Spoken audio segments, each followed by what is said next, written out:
નમસ્કાર મિત્રો, સ્વાગત છે આપ સૌનું ગુજરાત ટુડે ન્યૂઝમાં। ચાલો નજર કરીએ ગુજરાતના બધા 34 જિલ્લાની નાની મોટી ખબર પર। પરંતુ તેના પહેલા તમે આ વિડિયો કયા જિલ્લા કે ગામ શહેર મોહલ્લામાંથી જોઈ રહ્યા છો અમને કોમેન્ટ કરીને જરૂર જણાવો, જેથી અમે તમારા ગામ શહેર મોહલ્લાની ખબર તમને સૌથી પહેલા પહોંચાડી શકીએ। ખબરોની શરૂઆત કરતા પહેલા એક રિક્વેસ્ટ છે કે તમે આ વિડિયોને લાઈક કરી દો, કારણ કે જ્યારે તમે વિડિયો લાઈક કરો છો ત્યારે જ યુટ્યુબ અને લોકોને આ વિડિયો બતાવે છે। તેથી અમારા માટે તમારો એક લાઈક ખૂબ જ જરૂરી છે।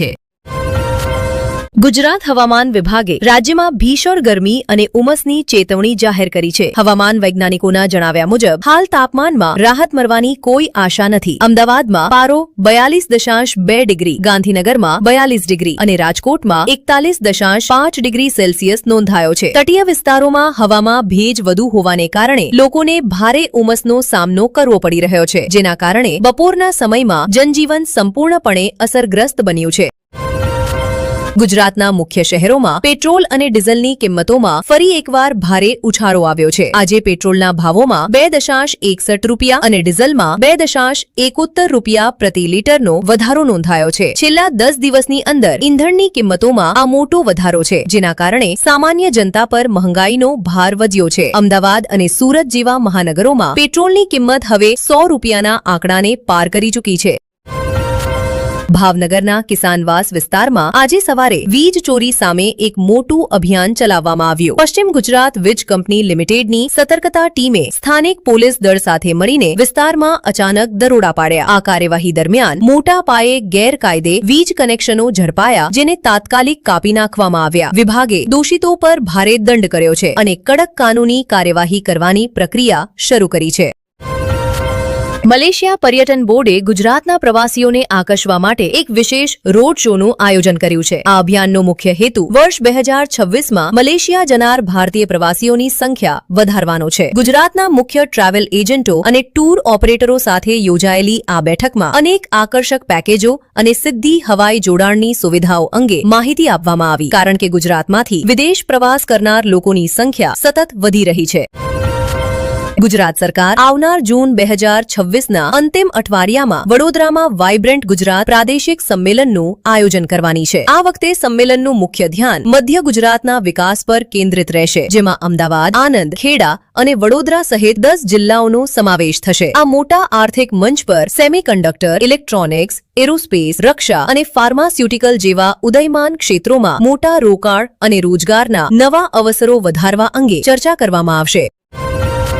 અમદાવાદ ક્રાઇમ બ્રાન્ચે પેરોલ જમ્પ કરીને છેલ્લા 12 વર્ષથી ફરાર ચાલતા એક શાતીર ગુનેગારને ઘીકાંટા મેટ્રો સ્ટેશન પાસેથી ઝડપી લીધો છે। પોલીસ તપાસમાં આ ચોંકાવનારો ખુલાસો થયો છે કે વર્ષ 2005ના એક હત્યાકાંડમાં સજા ભોગવી રહેલા આ કેદીએ વર્ષ 2008માં જેલની અંદરથી જ ન્યાયિક મેજિસ્ટ્રેટની પરીક્ષા પાસ કરી હતી। પેરોલ મળ્યા બાદ તેને વેશ બદલીને અદાલતોમાં વકીલાત પણ શરૂ કરી દીધી હતી। મહીસાગર જિલ્લામાં આરોગ્ય વિભાગે મોન્સૂન પહેલા જનજાગૃતિ અભિયાનની શરૂઆત કરી છે। ગ્રામીણ અને અર્ધ શહેરી વિસ્તારોમાં જળજનિત રોગો અને મલેરિયા, ડેન્ગ્યુ જેવી મચ્છરજન્ય બીમારીઓને રોકવા માટે ફોગિંગ મશીનરીનો ઉપયોગ શરૂ કરવામાં આવ્યો છે। સ્થાનિક પ્રશાસને આશા કાર્યકરોની મદદથી ઘરે ઘર જઈને પાણી ભરાવાની તપાસ કરવા અને લોકોને સ્વચ્છતા જાળવવા અંગે જાગૃત કરવા સૂચના આપી છે।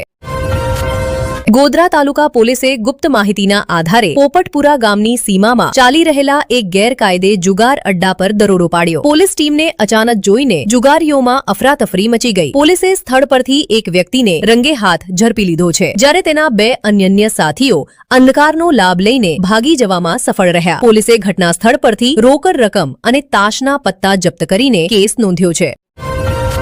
ડભોઈ તાલુકાના જયસિંગપુરા ગામમાં એક આમલીના વૃક્ષ કાપવાના વિવાદને લઈને 2 પક્ષો વચ્ચે હિંસક અથડામણ થઈ। પોલીસ મુજબ સંયુક્ત માલિકીના હકવાળા વૃક્ષને કાપવા બાબતે થયેલી ચર્ચા એટલી વધી ગઈ કે લાઠી, દંડા અને લોખંડના સાધનો વડે હુમલો કરવામાં આવ્યો। આ હુમલામાં એક વૃદ્ધ ગંભીર રીતે ઘાયલ થયા છે। ચાણોદ પોલીસ સ્ટેશનમાં બંને પક્ષો તરફથી કેસ નોંધવામાં આવ્યો છે। પલાદરા નગરપાલિકા વિસ્તારમાં સ્થાનિક પ્રશાસન દ્વારા વિશેષ આર્થિક અને સામાજિક વિકાસના હેતુથી ફરીથી જનસંખ્યા અને નાગરિક સુવિધા મૂલ્યાંકન અભિયાનની શરૂઆત કરવામાં આવી છે. આ અંતર્ગત પાદરા પાલિકાની ટીમો દરેક વોર્ડમાં જઈને પરિવારોની આર્થિક સ્થિતિ અને મૂળભૂત સુવિધાઓની ઉપલબ્ધતાનો ડેટા એકત્રિત કરશે. આ ડેટાનો ઉપયોગ ભવિષ્યમાં બનાવનારી કલ્યાણકારી યોજનાઓ અને માળખાકીય વિકાસને વધુ અસરકારક રીતે અમલમાં મૂકવા માટે કરવામાં આવશે. વડોદરાના પાદરામાં જૈન સમાજના શાહ પરિવારની દીકરીઓએ ઉચ્ચ શૈક્ષણિક લાયકાત પ્રાપ્ત કરીને સમગ્ર જિલ્લાનું નામ રોશન કર્યું છે. રાજ્ય સ્તરે આયોજિત વ્યાવસાયિક અભ્યાસક્રમોની પરીક્ષામાં આ વિદ્યાર્થીનીઓએ શ્રેષ્ઠ સ્થાન મેળવ્યું છે, જેના પછી સ્થાનિક સામાજિક સંસ્થાઓ દ્વારા તેમને સન્માનિત કરવામાં આવી. આ સિદ્ધિ પર વિસ્તારના લોકોએ ખુશી વ્યક્ત કરી અને તેને મહિલા સશક્તિકરણનું ઉત્તમ ઉદાહરણ ગણાવ્યું. ડભોઈ તાલુકાના અબ્દલાપુરા ગામમાં લાખો રૂપિયાના ખર્ચે બનાવવામાં આવેલ ચેકડેમ પ્રશાસનિક બેદરકારીના કારણે સંપૂર્ણપણે જર્જરિત બની ગયો છે. સ્થાનિક ગ્રામજનોએ ફરિયાદ કરી છે કે યોગ્ય દેખરેખ અને સમયસર મરામત ન થવાને કારણે ચેકડેમનું પાણી વહેવા જાય છે, જેના કારણે ખેડૂતોને સિંચાઈ માટે પાણી મળતું નથી. ગ્રામજનોએ સિંચાઈ વિભાગ પાસે તાત્કાલિક તેની મરામત કરવાની માંગ કરી છે. વડોદરાના શ્રી રંગ ફાર્મમાં રંગ પરિવાર દ્વારા આયોજિત 7 દિવસીય શ્રીમદ ભાગવત કથાના 6ઠ્ઠા દિવસે ભવ્ય ધાર્મિક અનુષ્ઠાનો યોજાયા. સવારે વૈદિક મંત્રોચ્ચાર સાથે ભગવાન રાધાકૃષ્ણની વિશેષ પૂજા અને તુલસી અર્ચના કરવામાં આવી. સાંજે ભગવાન શ્રીકૃષ્ણના જન્મોત્સવનો પ્રસંગ આવતા સમગ્ર પંડાલ નંદઘેરા આનંદ ભયોના જય ઘોષોથી ગુંજી ઉઠ્યો. આ દરમિયાન શ્રદ્ધાળુઓએ મખર મિશ્રીનો પ્રસાદ વહેંચ્યો. સુરત શહેરના કપડાં અને હીરા ઉદ્યોગમાં છેલ્લા કેટલાક દિવસોથી ઉત્પાદનની ગતિ ઝડપી જોવા મળી રહી છે. વૈશ્વિક બજારોમાંથી નવા ઓર્ડર મળવાને કારણે સ્થાનિક કારખાનાઓમાં કામના કલાકો વધારવામાં આવ્યા છે. વ્યાપારી સંઘોનું કહેવું છે કે આવનારા તહેવારો અને આંતરરાષ્ટ્રીય માંગને ધ્યાનમાં રાખીને આ વર્ષે વ્યવસાયમાં સારો નફો થવાની આશા છે, જેના કારણે સ્થાનિક સ્તરે રોજગારના નવા અવસરો પણ ઊભા થઈ રહ્યા છે. જામનગરના તટીય વિસ્તારોમાં સુરક્ષા વ્યવસ્થા મજબૂત બનાવવા માટે મરીન પોલીસ અને તટરક્ષક દળે સંયુક્ત પેટ્રોલિંગ અભિયાન ચલાવ્યો. આ ઓપરેશન હેઠળ દરિયામાં શંકાસ્પદ નાવોની તપાસ કરવામાં આવી અને સ્થાનિક માછીમારોને સુરક્ષા નિયમોનું કડક પાલન કરવા સૂચના આપવામાં આવી. સુરક્ષા એજન્સીઓએ રાષ્ટ્રીય સુરક્ષાને ધ્યાનમાં રાખીને તટીય વિસ્તારોમાં કોઈપણ શંકાસ્પદ પ્રવૃત્તિની તાત્કાલિક જાણ કરવાની અપીલ કરી છે. અમદાવાદના સરદાર વલ્લભભાઈ પટેલ આંતરરાષ્ટ્રીય હવાઈ મથકે આધારીય માળખાના વિસ્તરણનું કામ ઝડપી ગતિએ ચાલી રહ્યું છે. હવાઈ મથક પ્રશાસનના જણાવ્યા અનુસાર નવા ટર્મિનલના નિર્માણ અને રનવેની ક્ષમતા વધારવાનું કામ અંતિમ તબક્કામાં છે. આ વિસ્તરણ બાદ હવાઈ મથકે વિમાનોની અવરજવરની ક્ષમતા વધશે અને મુસાફરોને સુરક્ષા તપાસ તથા બેગેજ ક્લેમ માટે લાંબી લાઈનોમાંથી રાહત મળશે.